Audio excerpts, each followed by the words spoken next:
comic book friends and fiends. It's Rob in front of the Great Wall of Comics, and with me, of course, in front of the Great White North, Chris the Comic Vet. Or is it more of an eggshell? It could be an eggshell. I just kind of refer to it as the Great White Void. Yeah. How are you, my friend? How is life with you? Well, the week is done. I'm into the weekend. That's good. Had a great sale this week over on Burke Fam 54. Earlier in the week, it was on Thursday. I did the unthinkable, Chris.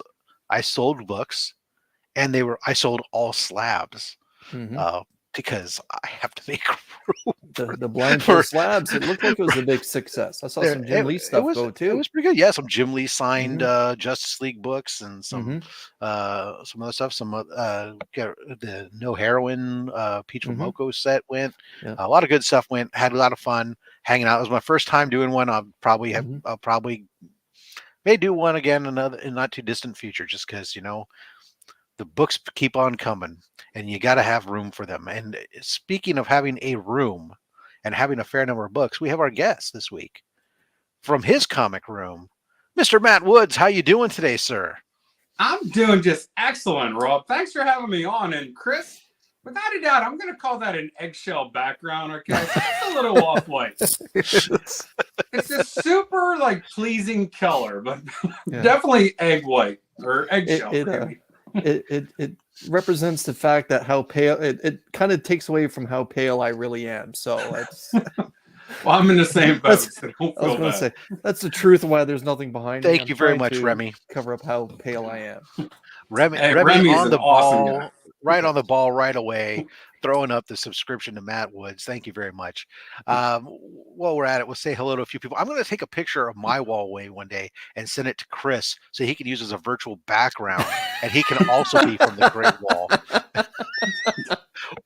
Or maybe that week, at least maybe that week when you're filling in as the main host when I'm on my cruise. Yeah.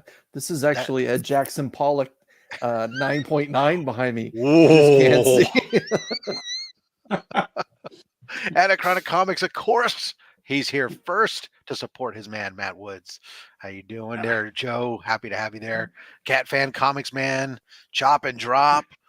Excellent to have you guys all with us here. Jackson Roykirk, of course. We see him all the time when Matt and Anachronic are around. You guys do a show together, right? He doesn't want to hear me. The Crucius of Gary B. Blue Hellion. This is my favorite part. Is like doing Romper Room. And I see Justin Birch, and I'm going to get a mirror like that with the hole in it, like they used to do on Romper Room when they looked out, and they do that just for this shtick when we're going there. Oh, I see Stephen C. And I see Shop for Comics. I had to love Mrs. Patty. Mad Spidey getting up super early to be here. I mean, it's like, I think he tells us it's like 4 a.m. in Australia. Wow. So thank you very much, Ruben. Thank you for coming on board here. Of course, we saw Remy Q putting up the link there for us for Matt Woods. Let's see, Tylox the Mighty in the house. Hey. Okay, excellent. Hey, great Tylox. Job. Beckerman. How you doing? Beckerman, aren't you at a con this weekend? Oh my goodness. Yeah, Justin Birch. I think if we didn't already say, Justin Birch, happy to have you here. Justin Birch coming up on the show very soon. Yes, he is. Yeah.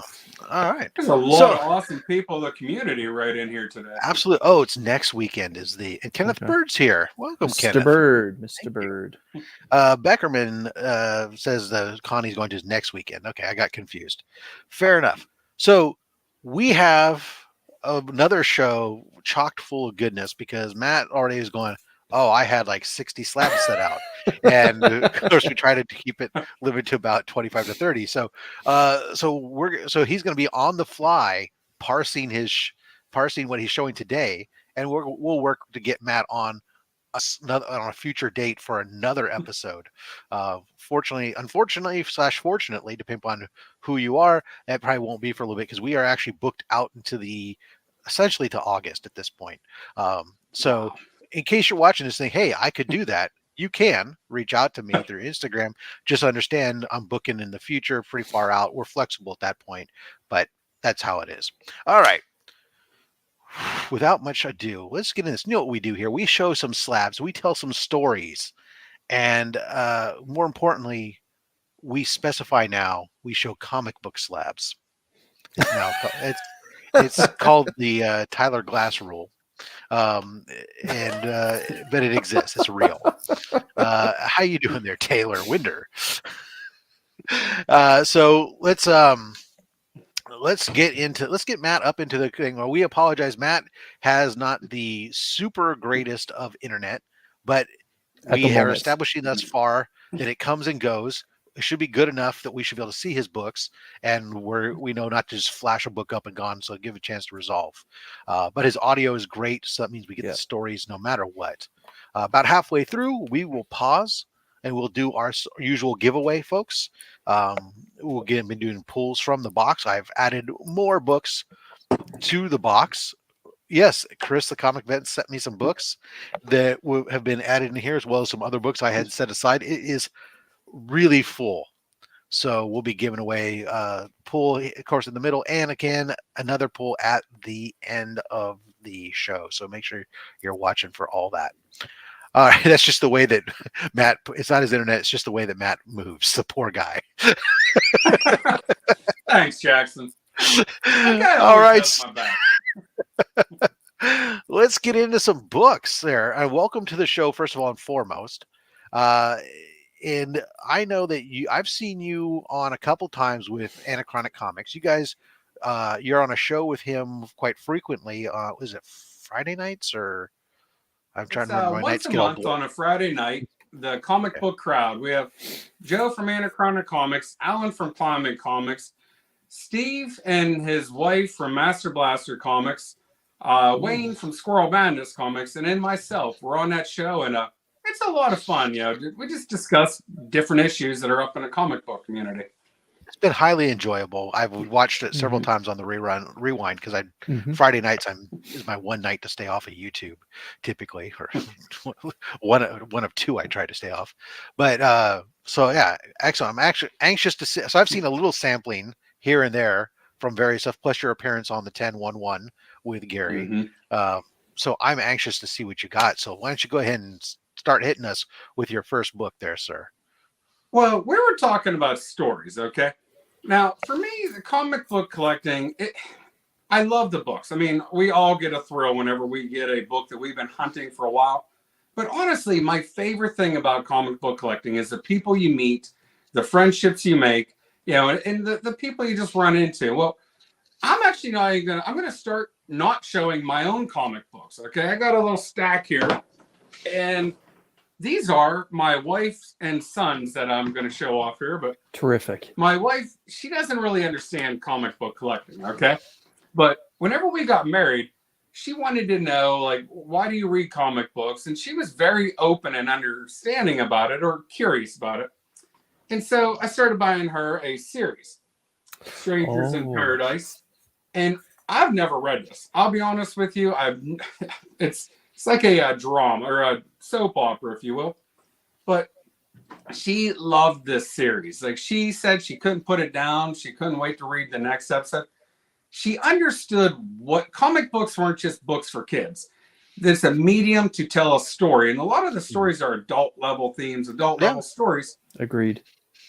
Then they really are. And even Spider-Man comic books. Okay. Yes, there's a superhero. Yes, superpowers. And it's fantastical. Let's not say it isn't. But the stories are, they're excellent, well-done stories that are just fun to read. I don't care what age you are. So this introduced my wife, for her to be able to support my habit or addiction, or I mean my hobby. Yes, that's what it's called, a hobby, right? But so I had this book for her, and I ended up buying that raw, okay? But then I got this little card, okay? I could mail off and get this other cool, very rare Ace or Wizard edition of Strangers in Paradise. I didn't realize it was the exact same one that I had bought before. So so we ended up sending these off to CGC. So she has two 9.8s of the exact same book. So it's so strange. It's so rare. You've got them both. Wait. Right. There might only be two on the entire census. Who knows? There, but that is one. But My wife's also a nurse, and so night I nurse. sent away, and I Nice. got her sent away, but I went on to eBay, and I got her Night Nurse #1, the first appearance of, what is her name again? Linda Carter, that's it. Now, Linda Carter. yes, Now, I know. Matt, before you put that down, Yes. what year is that Night Nurse, and who's the writer on it? This is 1972, and it's a Gene Thomas story with a Vin Mortimer cover and art on it. Very cool. So, Oh, yep, 1972. Thank I you, just Matt think it's cool. Spidey. But if you guys ever saw the Daredevil show on Netflix, Yeah. Of course. oh shoot, who's Rosario the Dawson. actress? Rosario Dawson. Thank you, Rosario Dawson. I just had a moment there, but Yeah. she So is the did one. I, She but for played different Linda reasons. Carter on the Defenders show, so that was quite enjoyable. Yes. Now I have a son. How old is he now? He's 16. They don't quit growing, so I lose track of how old they are. Okay? Yeah. As a father Yes. of 2 adult children now, I fully understand. Yeah. Yeah, I don't want feel them to any just older, but stop somehow growing at he one is. point, but so he has his own collection here. Now he has a lot of Dr. Aphra. For some reason, he just really enjoyed this character. So It's a great character. I really enjoyed it. I actually have my own Yeah. Dr. Aphra first appearance because of my son telling me about it, and then me doing my own reading. I really enjoyed the storyline. So Yeah. these are books we sent away. Was it Dr. Aphra #1, 2017 series, and then had a first appearance 2015. Wow. Was Darth Vader #3. Boom. It's great. Adding Granov cover too. Yeah. I agree with the art on this is amazing. Actually, throughout that Darth Vader series at 2015, the art in that whole series, that whole run was fantastic. Agreed. And a Now, good read. Yes. Here is the 2020 Dr. Aphra #1. They get revamped every now and then. Yeah. I actually really enjoy that cover. There's a lot going on. A lot of cool characters in it. Mm-hmm. Yeah. Yeah. There's I like the another. Go ahead, Chris. I was gonna say I like that it spotlights her world. That's probably why it's one of my favorite ones for her. Mm-hmm. Yeah, it's Sorry, just, Rob. Yeah, and that's what's great about her, right? As a character that she's in this, she's what you've always, and Lucas has talked about time to time about it, always wanting to have was a Star Wars story that happens in the Star Wars universe, but isn't necessarily a Force user and isn't necessarily a member of the Rebellion or the Empire. It just you happen to be in this universe, and that's what makes her so much fun. Yeah. And you combine that with the Indiana Jones aspect of everything, but. I was going to say there is a variant of that cover as well. That cover has 2 variants. So that's the regular A cover, and then there was a variant that is fades out. The color fades as you go down the bottom, which was like a diamond or something release for just retailer convention or something like that. But great. What a series! Star Wars is such a cool. If you were a kid growing up in the 70s and the 80s, you just loved Star Wars. You couldn't get enough of it. Yeah. But there wasn't a whole lot of it, okay? And This is whenever true. Dark Horse started, I mean, the Star Wars comic books that Marvel put out in the 70s, 80s, they basically mirrored the storyline for the most part from the movie. A little variation, but not a whole lot. The Dark Horse series that started coming out, my goodness, there's so many great tales in that just expand the universe. And you hit it on head when you said she's not a Force user. She's not a part of the Empire. She's just somebody living in that world. Mm-hmm. And what a great storyline in there. I think that's why I kind of enjoy it. Because what you guys just said is what basically my kid was telling me. I'm like, I got to read this story because it sounded amazing. Yeah. Now, without a doubt, his favorite character is Darth Vader. My kid's kind of, he's on the dark side. Doesn't. But now I press my own comic books before I send them. I can only get this one to a 9.4. I actually thought it was going to be a 9.4. I just couldn't get some spine takes out of it. I mean, if they break Keller, you can't fix them. But he wanted this book sent off, so I sent it off for him. What issue was that one? This was Darth Vader #1, the 2020 series. This just came out a couple years ago. Right. April 2020.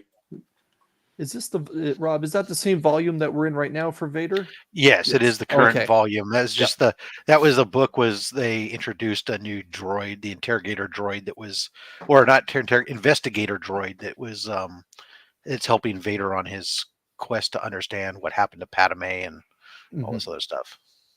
That's so far the story's been quite good on that one. But, Though they're really fleshing out the other, this other aspect, and they've been fleshing out and laying the groundworks for this mistrust between Palpatine and him, and some of the stuff that kind of just makes it much more complex than he's just a servant of the dark. exactly. That there really is parts of Anakin still in there, which then can later on be used, which is really interesting. Yeah, it just fleshes out this who at one time was a one-dimensional character. It just gives him personality. But now, if you guys know anything about one of the great guys on Instagram, 11 Bravo, he ended up A-OK-ing this to my son. I was what was it, last November, I was in Las Vegas, okay? And 11 Bravo ended up A-OK-ing this book to my son. My son's a giant Batman fan, so he was really digging at Dark Knight's Rising, the whole series about this. So this was one of his favorite reads. This came out in 2018. So I just, it's hard to show this book because of the glossy, it's a foil. Oh, you get foil. between the glare of the plastic and the foil underneath, and the lights, you got to get it just right. But those got the robins and it's a dope cover. No lie about it, but I don't know. I kind of dig my kid's taste. So I don't know if I gave him my addiction hobby. I don't know if I gave that to him, but hopefully he doesn't really go too deep into it, at least until he has a full-time job, finishes school. And he doesn't want to go too far into it until he's actually independently wealthy, because otherwise he will never move out. Yeah, that's the key, because I think my comic collection addiction is keeping me from being independently wealthy. But. Yeah, exactly. So you have to. We did it wrong. We were supposed to get independently wealthy first, and then. So we're just doing it all backward. But, I just learned by watching you, Dad. Oh gosh, that does sound like drug addiction, doesn't it? Learn how not to be rich in one easy step. Now, guys, I love a lot of characters. I am a huge Spider-Man fan. I have almost an entire ASM run. I'm missing quite a few sub 100, but for the most part, I have everything 100 up to modern day. And then I have a lot of sub 100, but not all of them. And then there's the Avengers I like, X-Men. I do enjoy Batman. I actually really enjoy reading Wonder Woman stories. I didn't think I would until I started reading them, and they're amazing. I mean, there's some really clunkers out there. Don't get me wrong, but over the years there have been some great storylines, and I enjoy a lot. But I'm known for a certain character, okay? And I don't know why or how this started, but I have this disease where I have to have every single Conan the Barbarian comic book. And, and it's a real sickness, guys. I have the entire run of the old Marvel Conan and Barbarian. I have all of the Savage Sword of Conan and Barbarian magazines. I have this Conan Saga, which are basically reprints of the Conan. There are Marvel Treasury editions I have. I have an appearance. I'll show you one of these. I have, alternate appearances of Conan and Marvel. I have them all, okay? The Dark Horse books, I have them all, okay? Now, I will say this with the Dark Horse. There's a handful of variant covers that I don't have, but none of them are worth a whole lot. I just want to find them in the wild at a regular LCS someday. I could go on eBay any day and get them, but I'll get them. But so I have this, crazy disease, and I'm going to go out and I'm going to be kind of cocky on this one. I have the most extensive Conan comic book collection in the world. Now, I'm sure there's people that have more books than me, but I have at least one of everything, okay? And so I have a bunch of slabs here. Gary B is getting, hopefully Gary B ties me, okay? because he can't go over me. But I so root for Gary. Gary's like one of the most wonderful human beings. I actually think he knows more about Conan than I do. Okay, his knowledge on Conan's unbelievable, and I thought I knew a lot, but nothing compared to Gary. But so I have a bunch of Conan comic books here, and I'm now starting my newest goal, and I haven't announced this on YouTube yet, but my newest goal is to get high grade Barry Windsor Smith covers from 1 to 24. That's what I want to work on. I have a couple of them, but not enough. Conan fans don't fight. What does it say? We run together? We rule together. Yeah. I was going to say, we don't fight. We win. Okay. There's a big difference there. Now, I was doing this. Okay. The Sumerian, which is put out by Blaze Comics. Yeah! Yeah! 9.9. 9.9. I'm waiting for that. But anyway, Blaze is putting out a book called The Sumerian. Now, inside the book, he goes by the name Conan. There are Conan books, okay? There were reprints of a French Conan comic book that was put out there.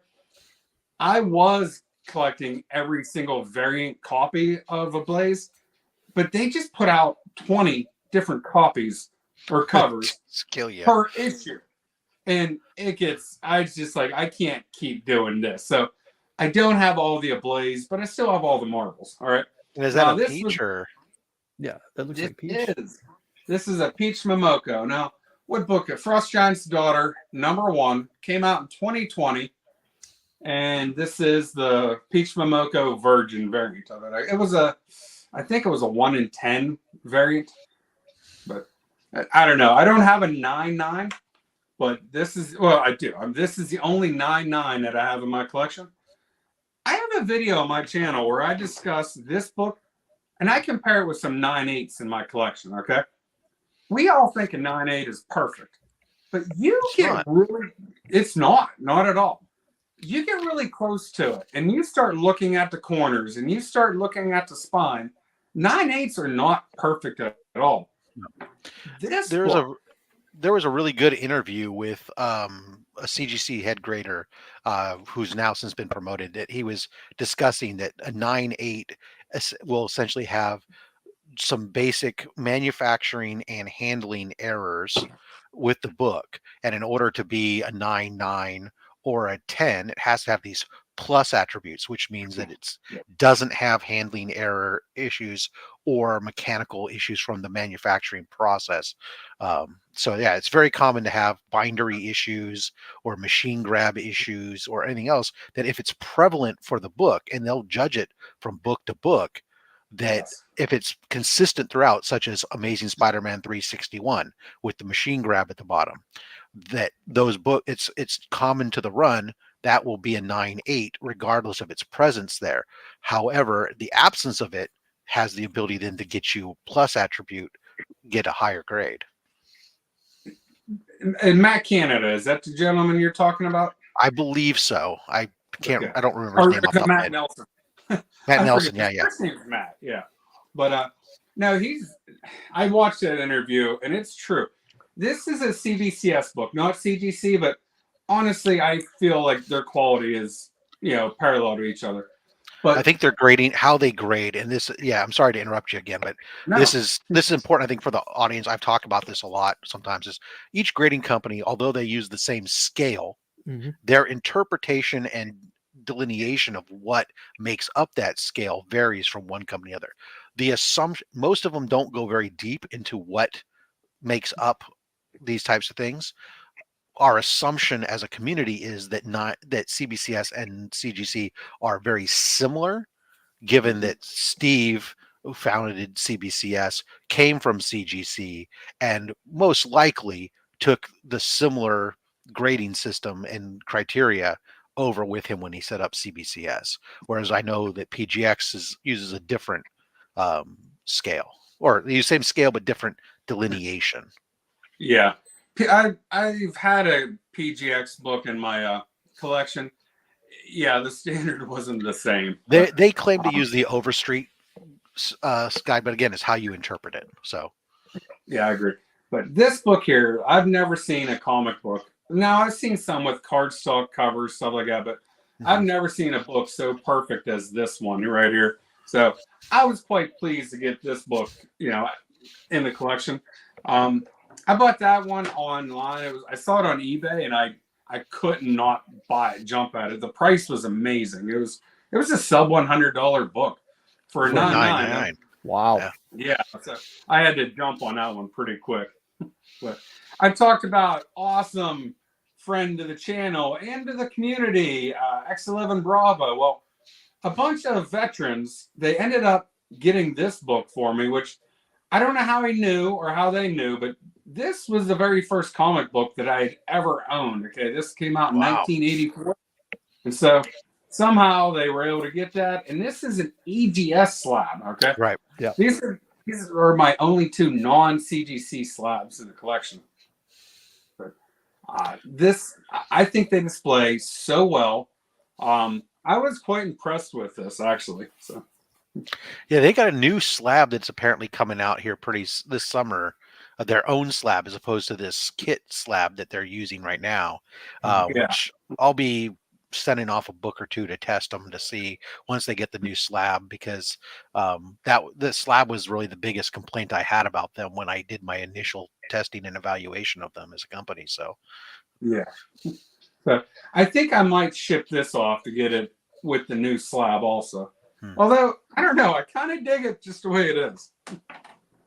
Now, back to my CGC and Conan books. Right now I'm going to have a theme. I'm just going through Conan after Conan. But Gary is disappointed. Gary, poor Gary. There's quite a few people I've met in person in the community. Joe Anachronic Comics is in the channel or in the chat. I've met him a few times, but one of these days I'll run into Gary. But this was from the 2019 relaunch of Conan and Barbarian. This was just a cool cover. I really dug him. He's in like a gladiator pit, which I don't know, just kind of cool. A lot of people buying him, cheering him on. Who did the cover work on that? It kind of looks like a Joe Jusko, but I'm sure it's not. I almost thought it was Jusko whenever I first saw it. It's Cassidy's who it is. Okay. Yeah. But yeah, I don't know. It's just a cool. Speaking of Joe Jusko, who's one of my favorite artists ever, I sent off this King Size Conan to Jusko cover. I think this is a 1 in 25 variant of King Size Conan. Not every book in my collection or that I have slabbed, I'm trying to make money off of, or it's very valuable. I don't know what this book's even worth. It's probably nothing, okay? But I just think this cover is just, Joe Jusko is, to me, an incredible artist. So I just really appreciate what he does. Yeah, that's terrific. But yeah, great timing, Chris. I don't know how you did that. Speaking of Joe Jusko, and then we Chris is the most amazing co-host on the planet. That's what I do. The man is clairvoyant, so I'm digging that. I think it's something to do with Canada, and they might be like 5 seconds in the future, and he's seen what's coming before it happens. Just if Mad Spidey were ever to fill in for me, he'd be able to tell you what's coming up 3 books in the future. He's on next week on Slab Hub. He's going to present these books. I just got back from Spain last week, so I was. And boy, are your arms tired? Yes, that was a joke you said last week, I think. Yeah, with that. It's not my joke, so I might have borrowed it. I just been around the block. Dad jokes. Yeah, love dad jokes. But so anyhow, here is actually we'll put them in order. Okay, this is second printing. Conan. Now, this was a Dark Horse, 2004, okay? Now, this was Conan number 1. The first time that Dark Horse took the series, and they got it from Marvel back then. They've since lost it. Marvel has it back, but this is the first printing. Here is the second printing. Just cool little art right here. And I have a third printing, and I'll show it here eventually. This might even be, look at this. Like I did this on purpose. And here's the third, wait, no, this is the first printing. I think I'm backward. It's all good, man. All good. This is the first printing. As soon as I saw it, I'm like, wait, that's the first printing. This is the second printing. And here's the third printing of that Dark Horse #1 series. Well, I like the third printing. I'm with Rob. I think that third printing should have been the first. It should have been the first printing. That is just glorious. I agree. This one I like, but not compared to this one right here. Yeah. And then, sometimes the back art is just as cool too. Okay. So I kind of enjoy. I especially love the back art on older books because they're nostalgic. They remind you of certain things and a different time, and so fun sometimes. They're little time capsules in pop culture history, and they just like you said, they remind you of cool things. Yeah. But my favorite, I love ads. Okay, my favorite ad from the '60s was this submarine that they would advertise, and it sounds like it's this legit thing that'll go underwater. This is cardboard. Yes. I saw one time. I'm like, wait, this is it? It is a piece of cardboard with pictures on the side of it. It was horrible. I would have been so upset if I sent off for this submarine and I'm getting ready to go explore underwater. And then, I've been horrible. Yeah. Yeah, no, my favorite of all, I mean, as much as I love looking at some of the golden age ads for BB guns and stuff that with these well-armed children ready to run off and do everything, my favorite is still the Evil Knievel stunt cycle, because as a kid I just had such great memories of jumping 800 Tonka trucks with that damn thing, and I just get so happy with that. I had a Evil Knievel back in the day, the little cycle thing, and the one I had, and I don't know if it's the same one, but the one I had, you can pose. He'd be holding the handlebars with his feet up in the air, and I'd have him jump and do loops, and depending on how you position him on the bike, it did different things as you wound it up and then launched it, and great toy. Okay, now Frank Franzetta. Okay, this is a Dark Horse Conan and Franzetta series. There was 8 issues in this series, and it just had different art in it. Amazing little series here. And this is more just to get some sales because of Franzetta's fabulous art. Right. Now, this next book, I was able to satisfy 2 of my addictions, parts of my hobby that I enjoy. Love Spider-Man. But this was Conan and Barbarian #4. For some reason, Spider-Man's on the cover, so I think it's kind of cool. You don't see it. Wow. Does he make an appearance in the book? No, it's just on the cover. That's all it is to it. And I have another book over there that it was A-OK to me by the great Lee Adkins. He's a member of IG, a great follower of Reggie Collects. Anyhow, he collects X-Men. Well, he A-OK'd me an X-Men book that had Conan on the cover that Conan's not in the book whatsoever, just on the cover. Okay. It is very bizarre. It was just a sales gimmick. They're trying to get interest, getting Spider-Man collectors to maybe buy Conan and vice versa. It must be a Marvel, because Marvel does that from time. They put, hey, this month we're gonna put a B cover with this character in every single cover, whether they have anything to do with that book or not. Doesn't matter. Yep. Yeah. Fair enough. Yeah, it might be the best. I agree. Mad Spidey loves that cover. It very well might be the very best Conan cover ever. Mad Spidey, right? This is it. Who's the artist for that cover? This was Jason Aaron's story and Geraldo Zaffino art. Okay. Oh no, forgive me. This is a Mark Brooks cover. Right. Well, Mark Brooks is a fabulous artist, so this has to deal with the Red Goblin storyline. Yeah. Okay, so it was around the around 800. So it was about 94 issues ago. Yeah, it was May of 2019, so 3 years ago, about 80 issues. If we don't, well, they just finished 93 on the relaunch, happened after 801. So yeah, if we don't count all the dot issues and all the the dot ones, the BEYs, the HUs, And I collect them all, but man, it's hard to keep up with the Spider-Man. Now, Yeah. this is an Alex Ross cover, and Ooh. I love this. This is Savage Sword Conan #4. The art in the background are like amazing covers from the original Savage Sword of Conan back in the 70s. And I just, something about this cover, I as soon as I saw the comic book, I'm like, that thing needs to get slabbed. So I got this thing, sent off, and I don't know. I just think there's something about Alex Ross. Well, yeah.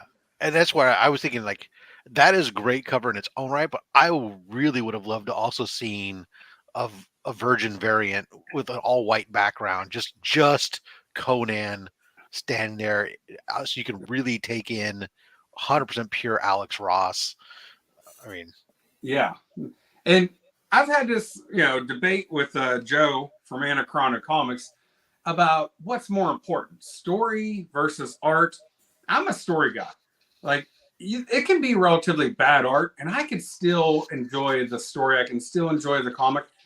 But there's something about good art; it'll just draw you in, and it's very important to have good art. But this is one of those books that the story, I actually really enjoyed the story, but I sent this off to be slabbed just because of the cover art on it. Like, I wanted to display it on the walls in here in the room, so I don't know. I just think it's a pretty cool book. Yeah, no, I'm a big, for me, I think I tend to be more of, often I'll fall in the art, because there are books that, like, I've read more recently, like the Harley Quinn. I've read every issue of Harley Quinn that's ever been put out, but except for this current series, I'm still picking it up and I'm only picking up the Derek Chew covers, which are great covers, but the inside art was so awful to me, the style, that I couldn't stand reading it. And I've never seen that before. It was one of the few times I've seen it where the interior art did that to me, where it averted I'm not even going to read this. It's so bad.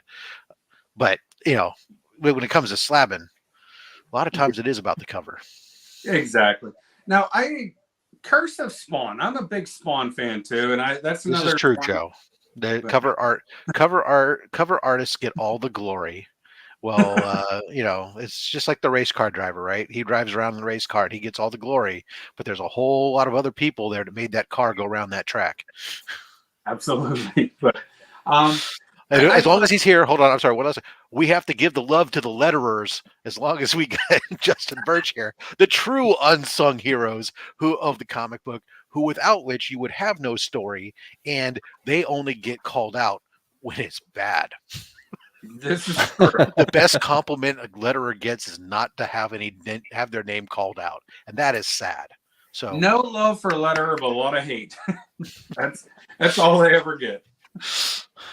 Now, this book here, this is just a fun book that's starting to. It used to not be worth a whole lot. This is Conan 24. I have 2 pieces of painter tape on here because it's a nude variant. Okay, thank I you. just don't want to show it off. So. But it's such an interesting book that I can't believe they actually went ahead and did this. So, and there is another cover of this that she isn't new, but this was limited to 3,000 before they pulled it and put out the other cover. And I lucked out and ended up getting the one with the good naughty bits, on the cover. So I don't know. I just kind of enjoy that one. But that book wasn't worth a whole lot for a long time. And I've just been checking. That book seems to be getting a lot of interest for some reason. Thanks, Bill. Okay, you should see Bill's collection. Okay, Bill will be coming on a future episode. That guy's collection, it just blows me away. All his golden age horror books and westerns, and Bill has such a great collection. I'm quite envious of his collection, to be honest with you. Yeah, we have. Good. Oh, go ahead. I just say this summer we have quite the lineup. I tell you, if you guys are into older books, this summer you better buckle up and make sure that your Saturdays are clear, because SlabHub is going to be the place to be. Hey, this is it. You guys have a great show here. So now I almost need to speed it up, but I'm enjoying the stories because this show is about the stories and why. Yep. So this is such a great format. Now I told you shoot, there we don't have to glare. I press my own books. Now this book here, I looked at it. All right, this is going to be 9.8.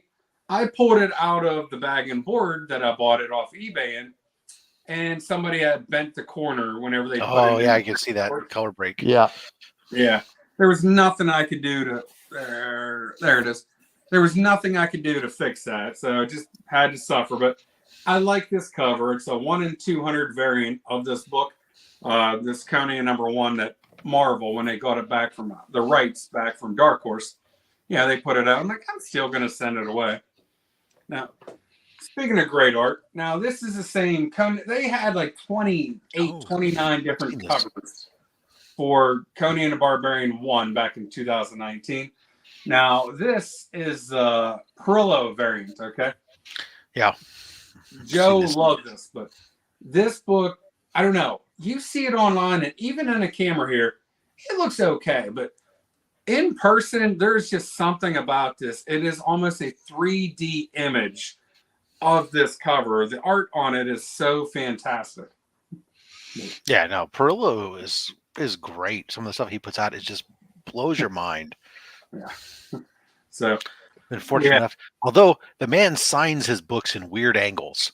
I've been lucky enough to have a couple Perillo books signed, and every single one he signs it like. Well, no, I'm not talking about the signature that's on it. I mean, like when he actually signs a book, where he's signing it like you got to rotate the book like 3/4. I mean, it's just really bizarre sometimes. But I've never had a chance to meet him yet. Maybe someday. Mine are from mail-ins. He was during the pandemic, and he's been in Italy. Yeah. Did he do a CGC signing or anything? Or no, this was through a facilitator, or no, CBCS. It was a CBCS signing event that I did it through. Now, this Very book, rare. they're speaking of rare, nice segue. Guys, we're doing really good with these segues, okay? Here's a rare. This is a 1 in 500 variant, Greg Hildebrand. Oof. There's only 13 of these books slabbed on the CGC census. And so, like, I had to pick up one of these. So, I don't know. There's just something about it. I mean, you think about a 1 in 500 on a title like Conan, which we as no matter how much you love Conan, you got to understand it's not a big seller in compared to a Spider-Man book, right? No. And for a shop to order 500 copies of a book means that's a big shop, and there's not a lot of shops. I mean, basically just the online stores that are doing that, and wow. I did the math. There was 108,000 copies of this comic book that were sold. Okay, this Conan #1. And okay, so you figure 1 in 500. The most that somebody could get was going to be 216. So that is the most. Now that's if there's only 216 shops in the world that bought Conan, and they all bought 500. 500 copies, right? Yeah, which they didn't do that. So you probably there's probably 50 or less, probably. I would at least. I would even say, definitely. Less, that's impressive. Yeah, So, did you by any chance know what the census count is, or the 13 as 13? Yeah, okay. well, that makes last I looked. Maybe there's a few since. Yeah, no, that's fair. So so that tells you something right there on. yeah, there's just not very many. So whenever I act, and I truly admit that I sound arrogant when I say I think I really do have the most extensive comic book Conan collection in the world. It's things like this. I got this 1 in 500. I have that 3,000 copy of the nude variant, and just all the little random covers that I have. That's the difference between a true collector versus somebody who just has a lot of books. Yeah, absolutely. I have a lot of books. To me, the thrill is in the hunt. I there's a lot of books. I can appreciate that. I like to go to different LCSs and look for books that, I might have a hole in my collection in my run. And in fact, today I was at an LCS and I was looking for, I have 3 spawns that I'm missing from 1 to modern day on the main spawn line. Mm-hmm. They're not worth anything. So I just want to find them someday in an LCS going through long boxes. But to me, that's a very enjoyable part of the hobby, is just finding these things out in the wild. Anybody can go on eBay. Anybody can go on eBay. And there's some value to that. Trust me. And trust me, over the years, the amount of money that I paid for eBay books is more than I want to admit. But at least I don't want to admit that to my wife. Or on any medium in which she might have the opportunity somehow to stumble across in the future and find out for herself. You're keeping this online? Sorry, sweetie. She's probably downstairs watching me right now. It's less. Trust me, it's less than a pair of red bottoms, so you're fine. No, absolutely right. Yeah. Hey, my wife has her own hobbies and addictions. She's a purse lady and shoes. So. Oh God, I'm so sorry for you. It evens out. No wonder you'll never become independently wealthy. It's all in comic books and purses. At least if there's a fire, you can load up the purses with comic books and head on out. That might be a way to. So we have this awesome Barry Windsor Smith, Yes. Conan the Barbarian #3. Now this is an 8.5 or 8.0. I think I can in fact, there are definitely pressable defects. I might try to crack this and clean it and send it off, or I just might have CGC crack it and clean it and then send. Oh, there's a Roy Thomas signing coming up here pretty soon at CGC. Yep. This That's might always be the a best. good candidate to send out. Those are the best ways to do it, because then you just send it in the slab, let them crack it, let them clean it and press it and do the signing. And because it's a signing event, you get a shorter turnaround time because that's part of without having to pay the premium for that too. So that's how to do it. So, and the next two books are going to actually fit really well into that. So this was an on-air moment where I just kind of thought about, this might be a good one to send. Okay. I was thinking about Roy Thomas. He's been down at CGC. This will be his third year in a row. And I sent a book off in 2020 for him to sign. And this was a raw book that I had in the collection. But this was Conan #24. And I had Roy Thomas sign it in the trade dress because there's so much going on in this Barry Windsor Smith art scene right here. Yeah. I didn't want to cover it up with the signature. So that's why it's in the trade dress. But this book came back. So this was the second book that I had sent off to be signed. Okay. So for the masses there, would you mind sharing with them what's the significance of that book there? Oh, it depends on who you ask. This is the first full appearance of Red Sonja. Although I kind of think it's Conan 23, but this is the first time Red Sonja is on the cover. And Gary and I are in complete agreement. We love Red Sonja's outfit in this book, on this cover, so much better than her chainmail bikini armor that she's been known for having. So yeah, Gary likes this book. He just got a poster in his background in the room about it. Yeah. How we doing? About halfway through? We're coming up close on the break on this, or you know what? This is going to be a great place to break. So good. Right timing. here. Well, sometimes you just get that intuition, that feeling that maybe it's time. You guys know how. It's intermission. Rise and stretch time. Time to refresh yourself and visit our snack bar. Got a yen for hot popcorn? Your favorite soft drinks are sparkling cold. The juicy Frank sizzling hot. There's delicious coffee, freshly brewed, and all kinds of ice cream and candy to tempt you. Showtime will be announced loud and clear to get you back to your car in time. So stretch your legs. Come to the snack bar now. I just love that intermission thing. I don't know what it is. When I was a kid, we would go to the drive-in theater. That is Yeah. the exact ad that played at my drive-in theater. Yeah. Exactly. That's where I recognize it from too. Mad Spidey, they're highly impractical when sword fighting. That's all. All right.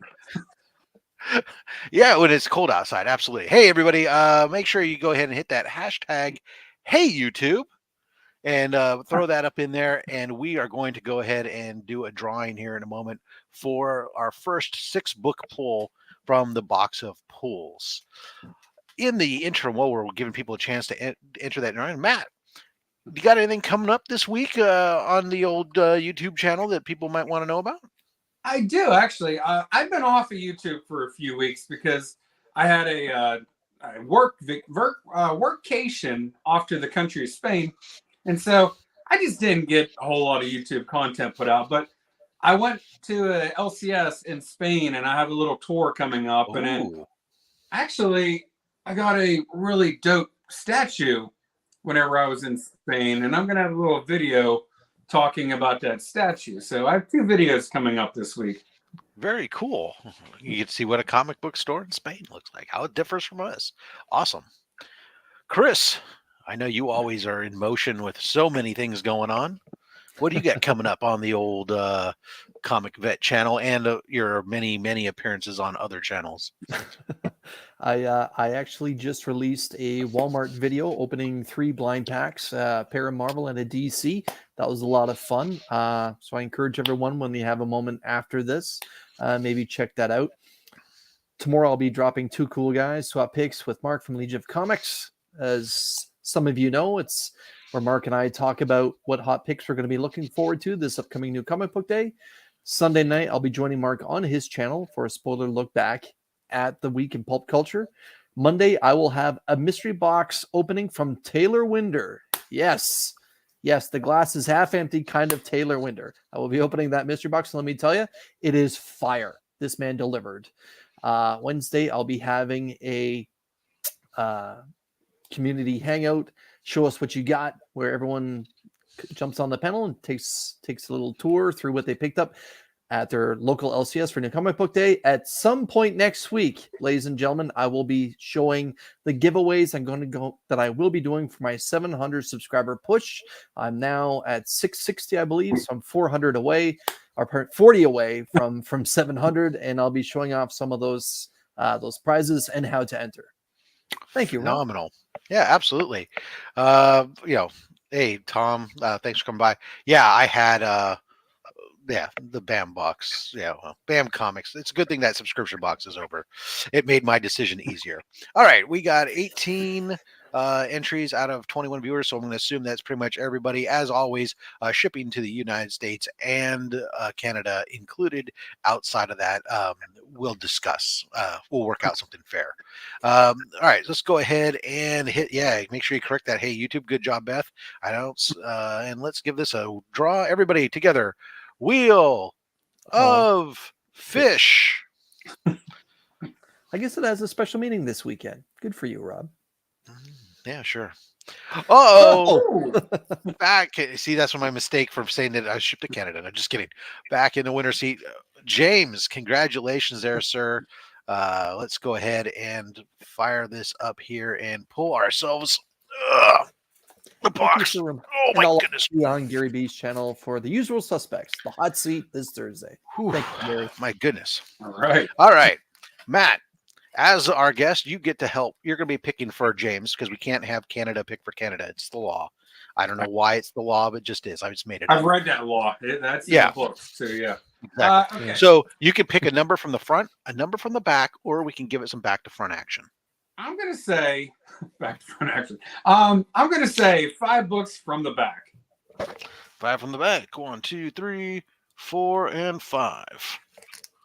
We have Dark Knight's Metal #1. Ooh, it's a banger. Very Is that nice. a Black and white cover. That's a variant. This is a variant cover.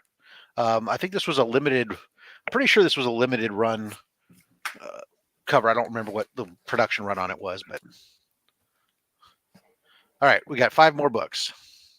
Ooh, do I keep picking? Oh yeah, it's all you, man. Yeah, it's all you. All right, randomly from the middle.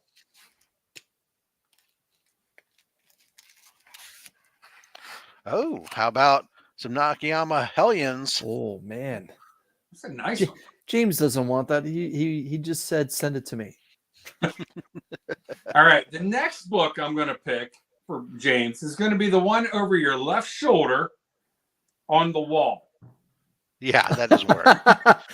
Sorry, Claim. James, can't give that one away. Right. I will claim that 50. Yes. He tried. We'll do 4 from the front. 4 from the front. 1, 2, 3, and 4. Oh, The sweet. Adventures of Spider-Man and Hammerhead. I love Hammerhead. I don't know why. An underrated villain. Yeah. He is. Dick Tracy flavor for sure. Exactly. Just do the very front book. Ooh, the very front book. We have a trade dress. Guy Gardner Reborn. Wow. Can't beat that book.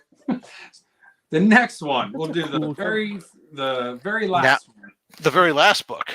Yep. Another trade dress. How about Gotham by Gaslight? Oh, Oh, I can remember when And- that came out. It's an extra pull. oh, there you go. So we are at 1, 2, 3, 4, 5. So he's got 2 more books. I tell you what, in the middle, any random books that are 2 together.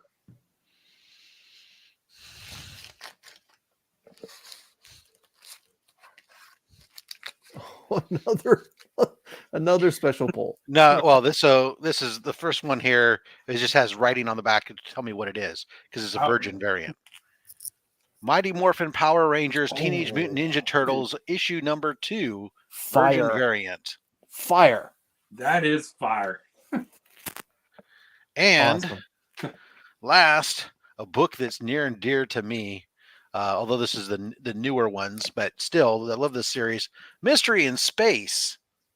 Oh, There you go. Love Bubble it. helmet on the Golden. cover. Love it. So there you are. Congratulations. In infinite darkness, they are waiting.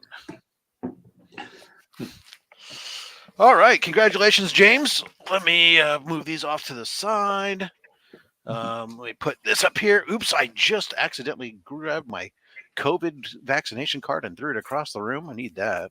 oh, All right. Well, I'll pick it up while we're getting back into some more slab action. slab action. Okay, so Roy Thomas was at CBC or CGC in 2020. He was also there in 2021. So I sent off my copy of Conan #1. All right, it was a 9.4 copy that I bought probably 15 years ago. Okay, well, I sent it Oh, yes. and pressed. It came back a 9.6. And guys, I'm actually going to tell you how I'm shocked at CGC's cleaning. Okay, this back cover was absolute brown whenever I sent it back, and I just thought old paper. They did such a great job. Like, they really cleared it up. Now, Rob and we've talked about this. Okay, this book used to be cream to off-white. Now, CGC cleaning the outer, cover did not affect the paper or the interior paper. Magical Well, page whitener. It was. That's your exact term. But now this is off-white to white and 9.6.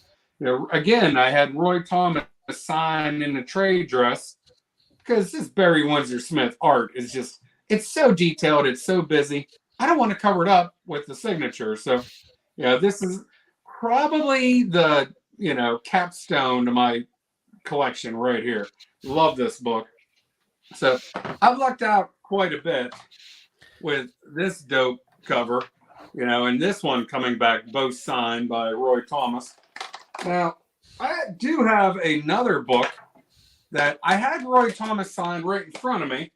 I went to Providence, Rhode Island last fall and met Roy Thomas. Now, this Interesting video available on Anachronic Comics of that meeting and interviews with him. Joe actually had an interaction with him in the early 60s. Yeah, it was before he even a worked letter. at Marvel. So that, if anyone gets a chance, go to Anachronic Comics and watch that video. It's amazing. Him and Roy Thomas talking back and forth. But I have another raw, well, it was raw, but I had another raw copy of Savage Tales #1, the first appearance of Man-Thing, but more importantly, the first magazine Conan book.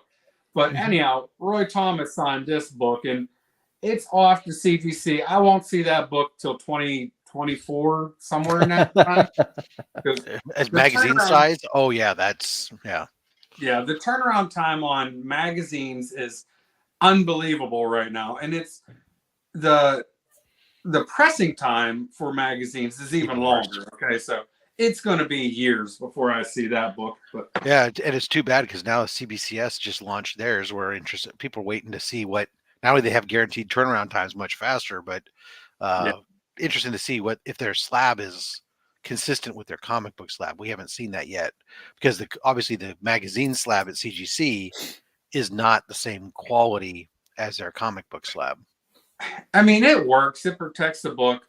It displays it, but it's not the same quality. It's almost flimsy, if you will. Mm-hmm. But I have 3 books that are graded.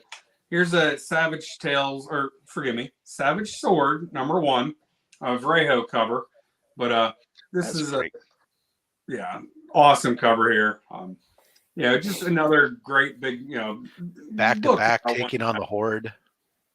Yeah, you can't beat that. Red Sonja in the background. No, wait, what armor is she wearing? Oh, she's wearing a bikini. Yeah. So I just think it's cool to fight in a metal bikini. Well, in her defense, I mean, Conan's fighting and leaving less, so this is a good point. But so I talked to you about having every Marvel Conan book. Okay. Now the original Marvel run went from 1970 up until the early 2000s. Okay. I had whenever I say every book, I'm telling you, you guys don't get it. Like it's. So you have Conan 2099? Yeah, oh yeah. Well, Okay, that's good. the newer. Well, you said it's a Marvel Conan book. I mean, you said I'm just checking. Oh no, I have that too. Trust me. Because it's like the only Conan book I own. Yeah, but I do have one. I have all of them. But anyhow, the one book that I didn't have in the collection, okay, that Conan was in, was Foom #14, I believe. Yes, it is. Okay. I held off on getting this book for years and years because I was afraid if I got it, my whole collecting of Conan was going to be done and there was going to be no more, goal out there. I looked for this book in the wild for years and years. And like I said, I didn't go out of my way to look for it. It was just one of those books that if I came across it, I was going to put it into the collection. Well, whenever Marvel got Conan back, I was like, all right, I got a whole new bunch that I'll be collecting for years. So I ended up going on eBay. I found this. I offered a seller, a lower price than what they wanted and to buy it now, and they took it. So this was the last of the original Conan run in my collection that I got. But the Foom #14, it's a John Buscema cover. It's kind of a cool looking book. What are the line notes on that one? All right, on the left, Ralph Macchio, but Macchio, Howard Zimmerman, Naomi Basner, and Skip Kirkland text. But Conan checklist, Robert E. Howard article, Roy Thomas, and Archie Goodwin interviews. So Foom they would like it says, checklists, and they would do interviews, and they weren't really comic books per se, but a lot of good stuff came out of the Foom. Friends of Old Marvel is what it stands for. And this book came out in June of 1976.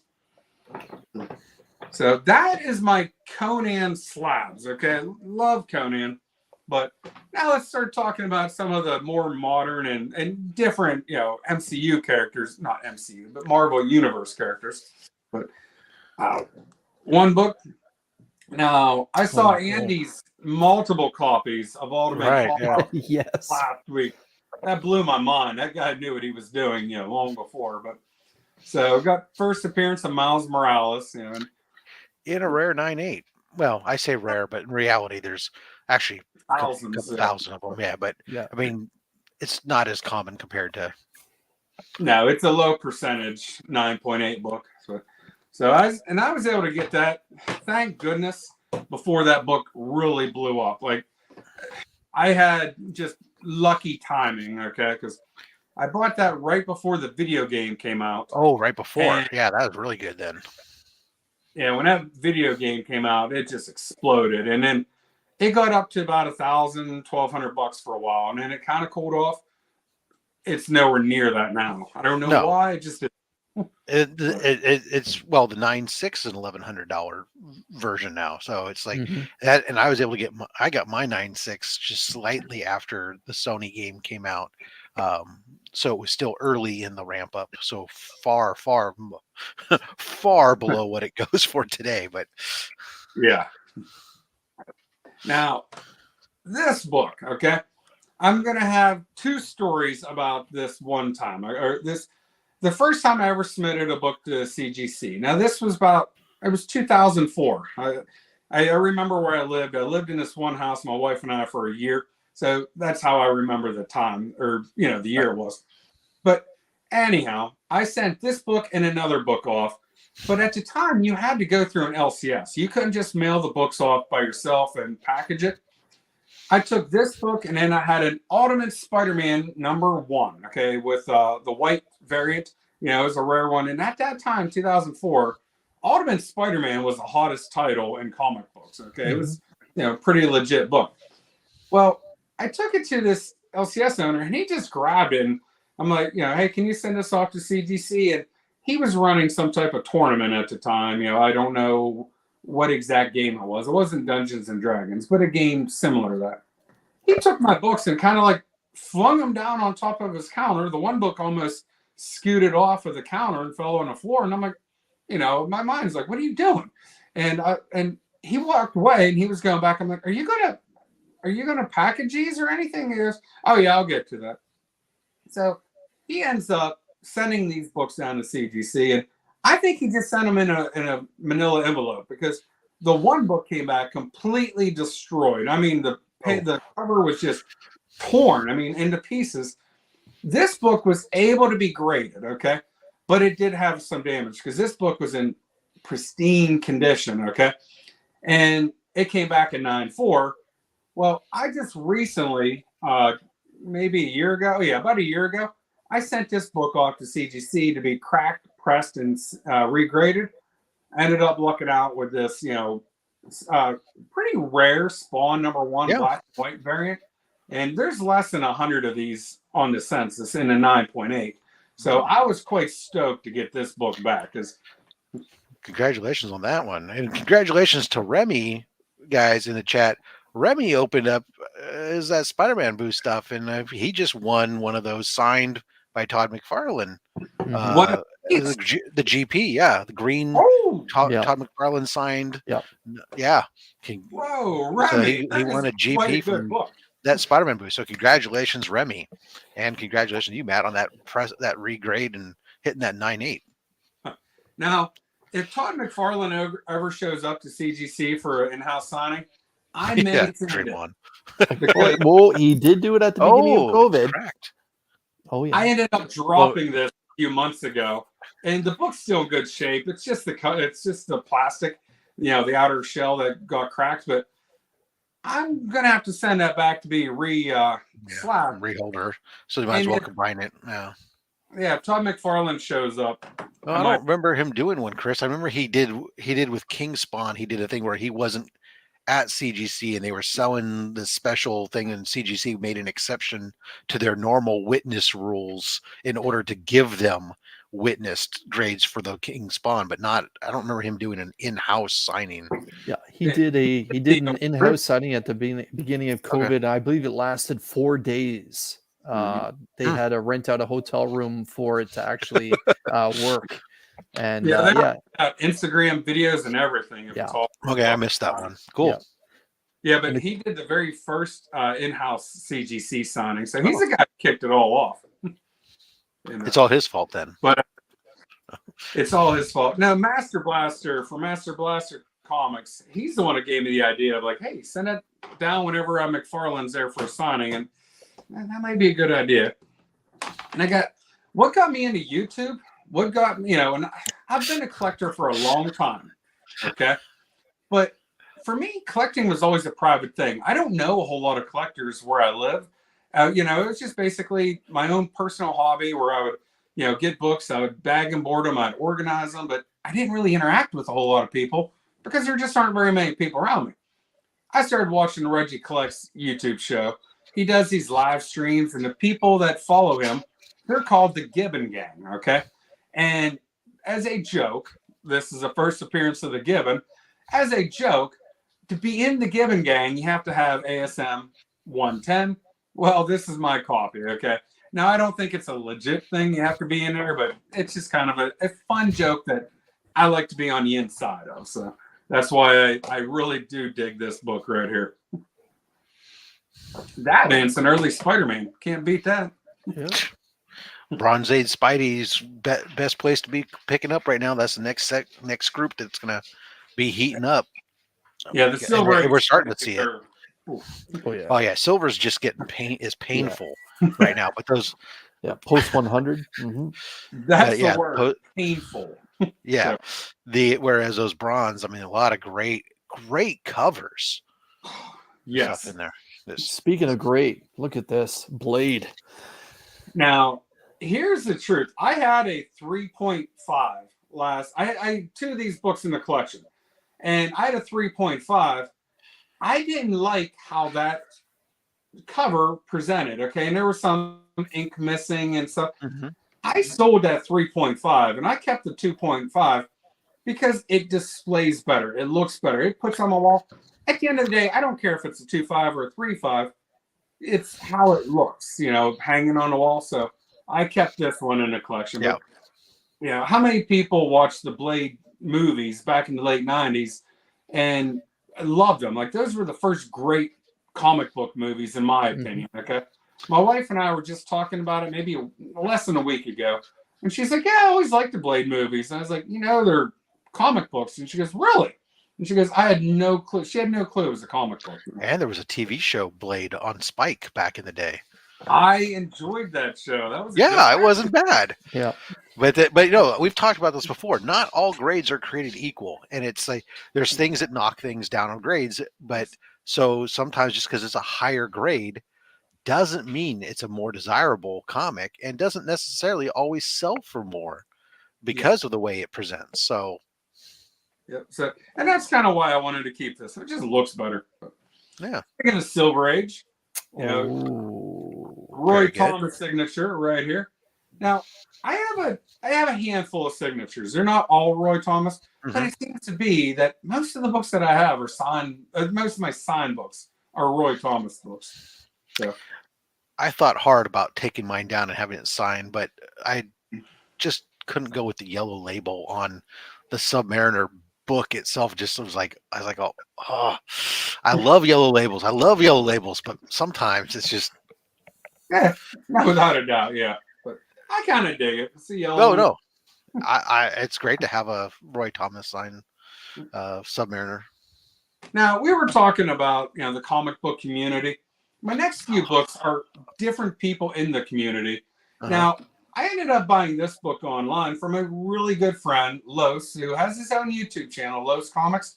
But he was selling this one, and I'm like, the early Medusa cover, just a great.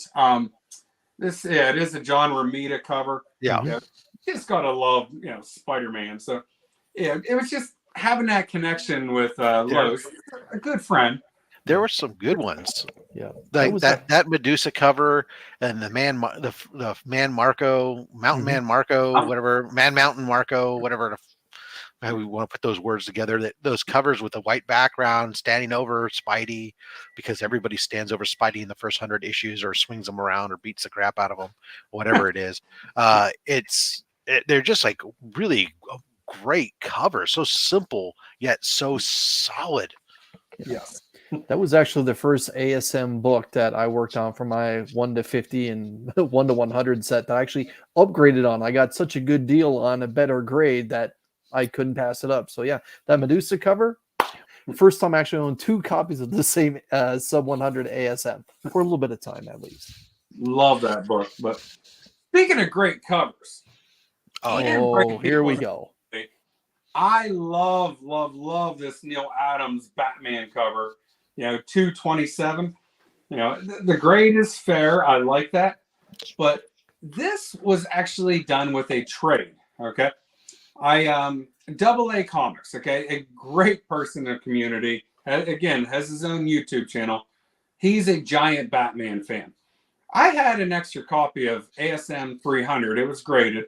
And I presented that, and he ended up sending me this book and another book that we negotiated on, a Batman Bronze Age. So just having people in the community that you can talk to and trust and be able to make trades like that or make purchases of, like we talked about before, it's the relationships that you run into and you make in this hobby that make this hobby as good as it is.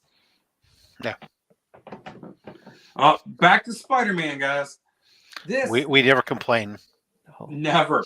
Now, this book, okay, remember I said I sent off originally? The one that I sent off years ago, it can never be graded. I mean, the literal cover was ripped into pieces. Ouch. And I think it was ripped off the book. But eventually, years later, I ended up finding one of these on eBay and ended up getting this in my collection. I always felt like it was missing, after that happened. So, I don't know. Again, white cover, Ultimate Spider-Man #1. Yeah, You were waiting for this, Rob. Oh, yeah. I love this story. Okay. This is... Chris, I keep yours in your story. holster. Okay. It's fighting me, Rob. It's fighting. Chris, take a wild guess how much money... and I don't like talking about money, but Sure. or value, but guess how much money I paid for this book right here. Well, Matt, mine is a 2.5, and I paid $2,700 US for it back in about 2015, 2016. So I'm going to guess 1,500. Oh, it's really close. Okay. You're just off $1,499.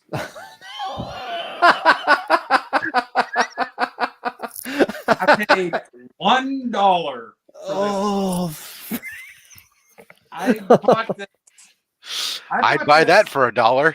oh man. I walked right into that one. I found this at a yard sale, okay, or garage side. It was a yard sale, whatever, same thing.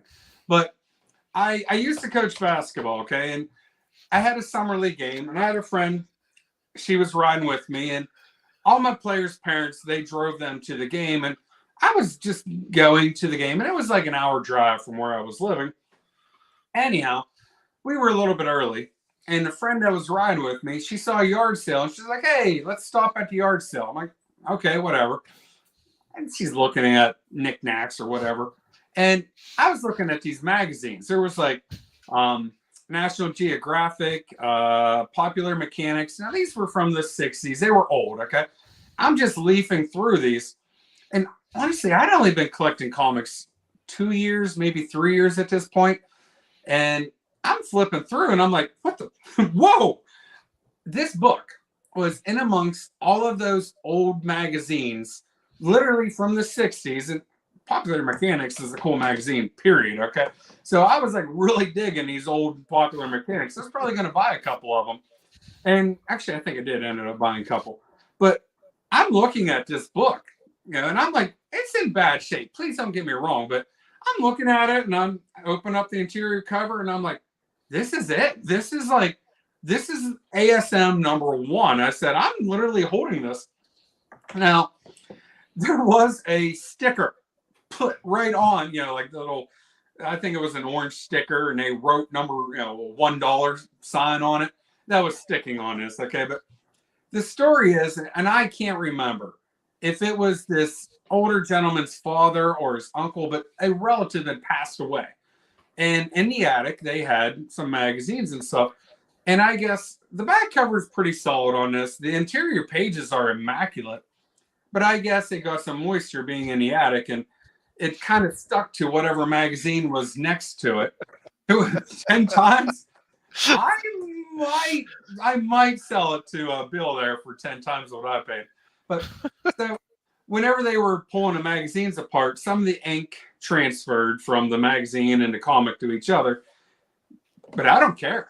I paid $1 for ASM #1. So, and it's only a 0.5. I sent it off a couple years ago to be graded. I had it in a collection for years. I thought about having it restored because the paper quality is pretty solid. It's just the ink on it is a little pulled off. But I just sent it slabbed in its original condition. But yeah, $1 is what I paid for this. And do you know what that is worth today, sir? As a Actually, 0.5? I have no idea what it's worth. I will tell. More than I a will tell dollar. you. Uh-oh. A handful. Yes. Just a little. There was an eBay sale on April 3rd, 2022, Okay. of a 0.5 for $7,500. Ooh. That Previous, might be yeah. So, but the 30-day average is 59.70. So that one kind of spiked the market, but it is that would be the high. But so yeah, it's worth a handful of dollars. and that might be the greatest financial investment I have ever made in my life. I think I'm going to say it. Yeah, it's like buying Google stock when it came out. You know, Right? yeah. No, I love this story. And I do remember. And I remember because for some reason, I think most people, to have a $50 bill in your wallet is rare. The ATM kicks out 20s, whatever. But that day I had a $50 bill in my wallet. And that was all I had. I didn't have any ones. I didn't have a 10. It was just $50. So I hand the $50, and then the guy's like looking around, for change. Trying to find $49. No, you're good, buddy. I did. I gave him a $49 tip, and like I said, I think I definitely took some. You other still came out accents okay. So yeah, just this guy's like, "Are you serious?" Yeah. I'm like, "Yeah, it's all right. That book's worth more than $1." So just to kind of settle your mind about whether or not you should have it restored or not. If you were to have it restored, in a purple label, in order to get equivalent value, according to recent records, to FMV, you would have to get a 4.0 or better out of it just to kind of be equivalent on that. So it would need to be raised up pretty significantly on the restoration. Which I think for that book in that condition, that's pretty heavy restoration. Yeah.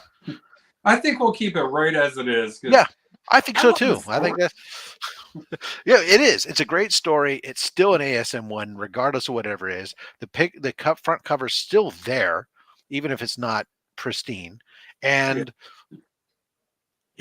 hey, it makes that story every single time. Otherwise, once it becomes restored, the story is just like, well, a long time ago, this wasn't. It doesn't kind of correlate and stuff. So, yeah, I agree with you. Like, I'll pass that on. That'll be my kid's addiction whenever he gets older, or whenever I'm gone. But that's an interesting. I mean, I never thought about that, and this was the perfect opportunity to take a quick look at the pricing on a purple label versus a blue label to see really where that difference was on a book like that. I'm glad you did that because I was clueless. I had no clue what that book was worth. Now I did do a video recently on my top 50 value. I looked it up, but I don't keep that in memory, and I didn't even look in eBay actual sales. I just looked up a grading website. Yeah, that's what I'm looking at. Go Collect, which has the history. So yeah, I think that's right. Now this book is the first one that I ever had signed. I always, speaking of this, I always wanted to have Stan Lee sign a book for me. I always wanted to meet Stan Lee.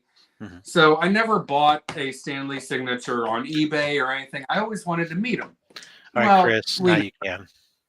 Yeah, can't do it, unfortunately. No, Chris, I'll let you pull it. Now's the right time for you to pull it out. Go ahead. What's that? Oh no. Because he showed that and he mentioned Stan Lee. Go ahead. Just go ahead. Pull it out just a second. No. Now I've mentioned it. You have to. Yeah, Chris. All right. Where's That's a the 2.0, not signature? 2.5. All right. Right there in the middle. He decided to take Spider-Man's groin away from me, which is fine. And an in-person signature, not a yeah. His final Toronto appearance up here. Thank you, Rob. I know you feel better now. That is an amazing book. I am quite impressed there, Chris. Thank you. Now, and thank you. Okay, so we never got Stan Lee to sign it. Well, Jim Steranko did a signing down at CGC, and again, I wanted to meet him, but this is one of my all-time favorite covers for the art. And I was like, you know what? I'm going to send it off to him. And I've sent some Roy Thomas books down there. But for the most part, I like to have a signature in person. But I never went to a whole lot of cons, so I never had a chance. So I had that. And Just different. They're sold twice. Just different. but so this book right here, this was that could, hold on, Matt. That could be the best grade we've had of an ASM 300 on this. Well, I know it is. I don't think we've seen a 9.8 on the show thus far. That could be the best grade of an ASM 300. And thank you for showing an ASM 300 and not an homage to ASM 300. Yeah. Right. Now, last year I had 3 books. I had 3, forgive me, I had a lot more than 3. I had 3 ASM 300s graded. I did have this in a 9.4, but I sent it off.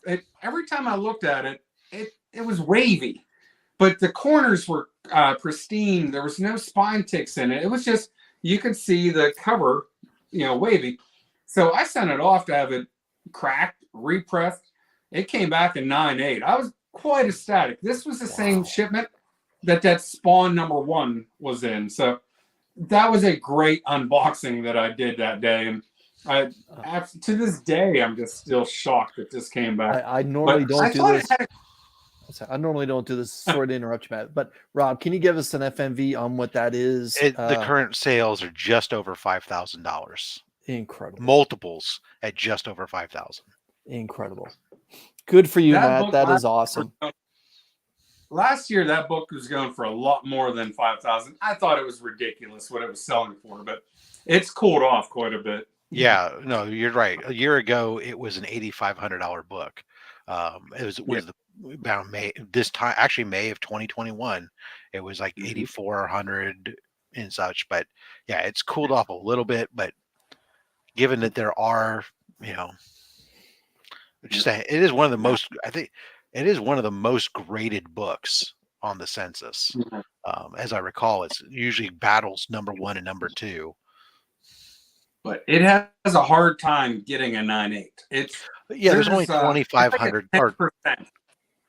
Yeah, it's well, even less than that. Let's see. Well, if I count in, yeah, it's hard to say, but it's 25, just under 2,500 9.8s, counting. Well, actually 25.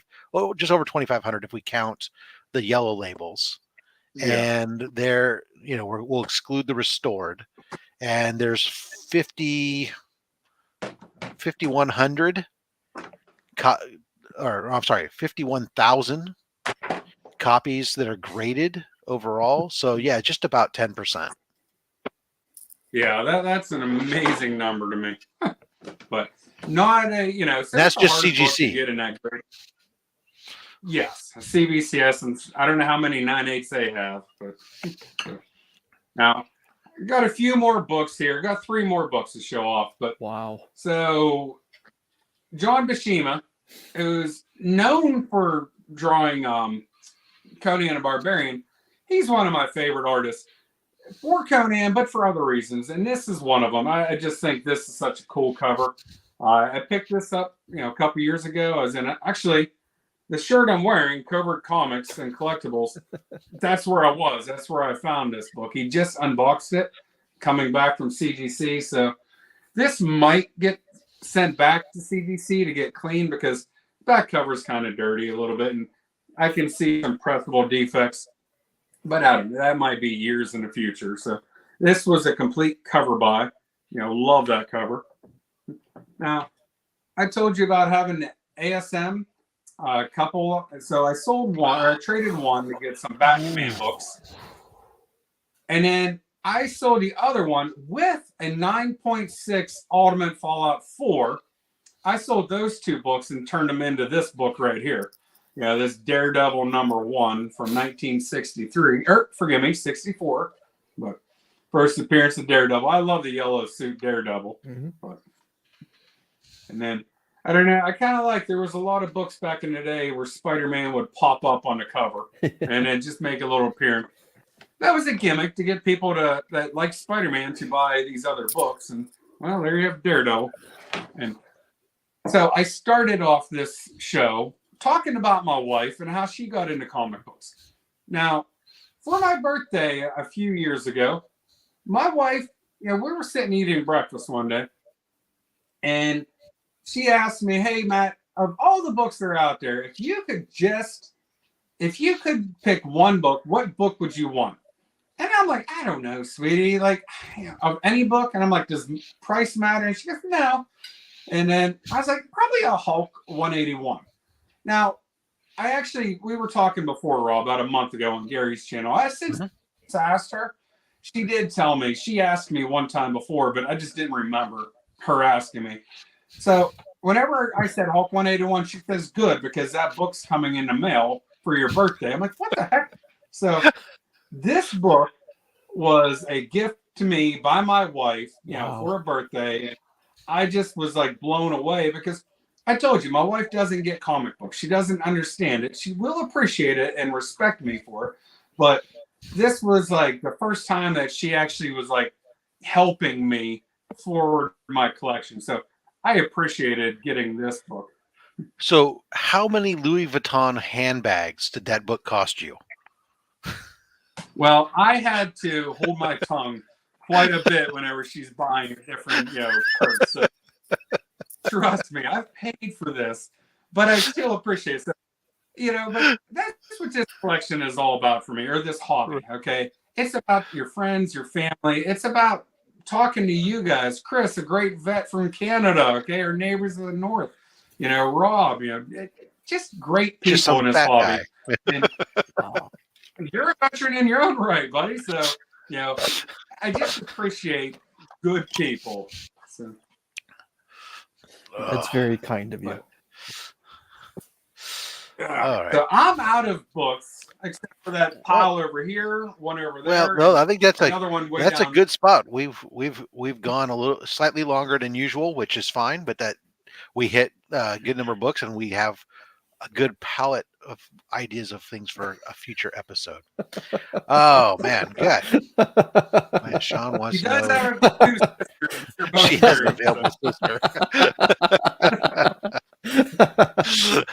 Very good. Oh my goodness gracious. Very good. Thank you very much, sir. Appreciate you coming on and sharing those with us, and everybody in the chat who's hung on and been very engaged with the show throughout, and bared with our internet issues today. But thank you all very much for coming on out. I think it means it's time to do another giveaway. And I can't think of anything better out of all that than I think we just need to go ahead and go #GibbonGang. Go ahead and hit that in there. Hit the button, jerks. Yeah, that's right too. Also, while you're at it, in between here while we're talking, please, by all means, hit the like, hit the subscribe, maybe a notification bell every once in a while. That's always fun. Hey, my sub. Please sub up to Rob and Chris here. Yeah, Chris is pushing 700. I'm pushing for 800, so that's all great. You'll want to make sure you join us again next week. Man Cave Comics is coming back to the channel again. And I've heard rumors. I think that he's got a theme for next week. He was thinking of doing something a little bit more up my way, some old classic, not the new Valiant stuff, but some old classic Magnus Robot Fighter and stuff like that. So that's going to be very kind of cool. Assuming he sticks to that theme. He told me a week ago. It could change. Who knows? But so go ahead. It's the Gibbon Gang. We'll part of the Man Wolf Pack. So we'll go to that. Coming up on the show for me this week, Monday, of course, will be another mail call. Not as crazy as the last mail call. I have kind of tempered a little bit. But that was, for those who don't know, last week was my biggest raw pickup, and when I picked up my Golden Age Schomburg Startling Comics book. Then Tuesday will be Sidekicks Talk Comics. Panel will be on. We'll be discussing the character The Flash as we get into that. And then Thursday, another opening room back here on Saturday for SlabHub. If you want to be a guest on SlabHub, then by all means, reach out to us. We are booked far out basically till August, so it's not anytime soon. But if you're interested or we're a past member and want to get on the docket to come on again, you'll want to get in on that list just because we are booking so far out. Not so much because I'm asking people other than right like this, but people are reaching out, which is good. It's a nice problem to have. All right, let's go ahead and do ourselves our poll. We got 27 out of 30 in there, so I'm going to go ahead and spin it. We only do the Wheel of Fish early on. I believe John's Comics with Kids. He's coming up soon too, isn't he? He is John? too, yes. Yep. You got a lot of great guests coming. Cat Yeah. Fan Comics, man. Congratulations. I Yeah, like the stuff actually, John does with his daughters. They're hilarious. Yeah. But anyways, no, we have coming up. We have like I said, we had next week Man Cave, and we have Justin Birch coming up, and then we have we got John's Comics with Kids coming up in May, and let's see, more Man Cave. We got Polinsky CC. We got some old stuff, some Spider Planet, Comic Mag Musings. So, yeah, we got. I mean, Sector 2015, Southern Comic Geeks coming on again. A whole bunch of stuff. So it's gonna be a loaded summer to be certain. All right, so let's get Comic Fan Comics Man some books. He's all forget you're talking and get me my books. Gosh darn it! All right, Chris, it's your turn. Help him out. Where are we gonna get him? I will pilot this into something good. All right, Cat Fan Comics, man. That's four names in his handle there. Let's go 4 from the front. All right. 1, 2. Is that one? Sorry, it's kind of weird. 3, then 4. Yes. Well, it was really weird the way this book is packaged there. All right, so we have Web of Spider-Man, issue number 3. 1, 2, yeah. Right. Look at Peter hanging out in France. That is a fire cup. France. Paris, France. And 4 from the rear, Rob.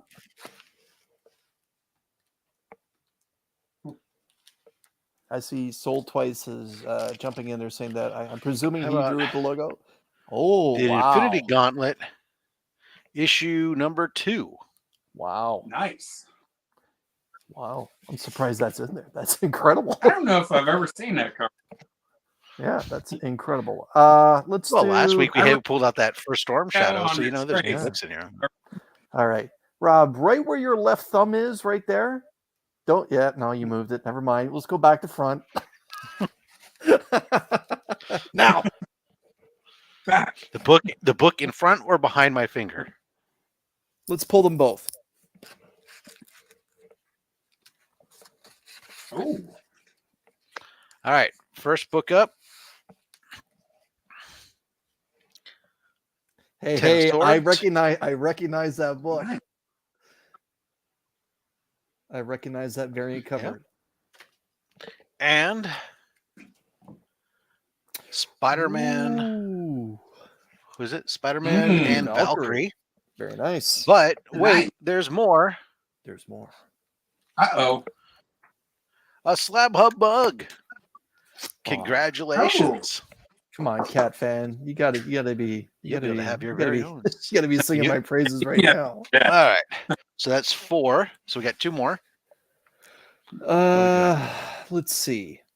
How about 10 from the front? My gut's saying 10 for some reason. 1, 2. You would have said 11. I don't know if Rob could have got that high. He only has 10 fingers. No, he stumbled at 4, so I wasn't sure. Look at that. Boom. G.I. Joe. Whew. So this is a newer, more recent run. This is IDW issue number 13, the B cover. Very nice.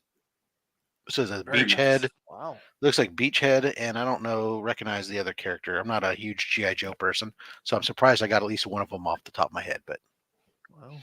there we go. Okay. All right, last book. Let's go back to front. We'll let it ride for a second here.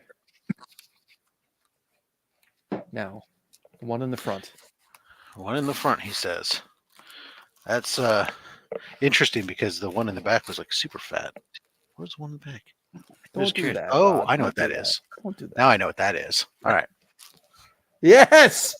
Boom. Nice. ASM. I mean, obviously, this is not in mint condition. It has some spine ticks and stuff. But hey, it's a nice reader copy. Amazing Spider-Man 169. Get me those photos of Spider-Man. Love it. Oh, Peter Parker, I know you're Spider-Man, and I have the photos to prove it.